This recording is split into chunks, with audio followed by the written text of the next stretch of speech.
चौथ व्रत कथा। यह व्रत अति प्राचीन है। इसका प्रचलन महाभारत से भी पूर्व का। यह व्रत सौभाग्यवती महिलाओं के लिए उत्तम माना गया है। सामान्य मान्यता के अनुसार सुहागिनें इस व्रत को अपने सुहाग की दीर्घ आयु के लिए रखती है। कहा जाता है इसे पांडवों की पत्नी द्रौपदी ने भी किया था। यह व्रत कार्तिक कृष्ण पक्ष को चंद्रोदय चतुर्थी में किया जाता है। कार्तिक मास के कृष्ण की चतुर्थी को करवा चौथ कहते हैं। सुहागवती स्त्रियों के लिए यह बहुत ही श्रेष्ठ व्रत है। स्त्रियां इस व्रत को पति के दीर्घजीवी होने के लिए करती है। इस दिन सुहागिन स्त्रियां चावल पीसकर दीवार पर करवा चौथ बनाती है, जिसे बर कहते हैं।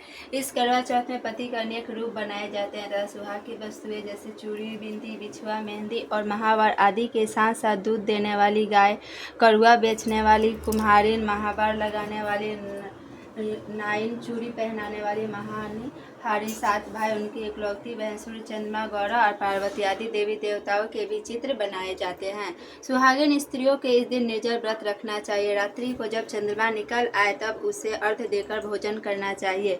पीली मिट्टी की गौरा बनाकर उसकी पूजा करनी चाहिए।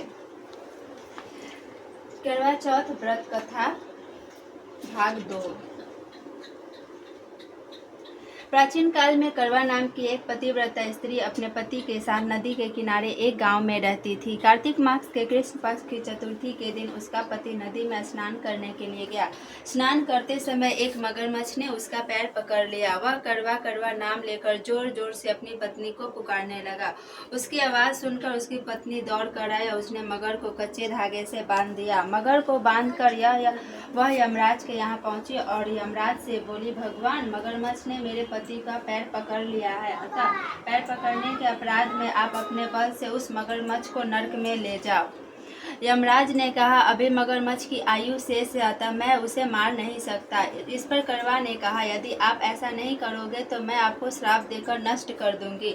यह सुनकर यमराज डर गए और उस पतिव्रता स्त्री करवा के साथ जाकर मगरमच्छ को उन्होंने यमपुरी भेज दिया और करवा के पति को दीर्घ आयु प्रदान की। उसी दिन से यह करवा चौथ मनाई जाती है और सुहागिन स्त्रियों के द्वारा व्रत रखा जाता है। हे करवा माता, जैसे तुमने अपने पति की रक्षा की वैसे सबके पतियों की रक्षा करना। जय करवा माता, जय करवा माता।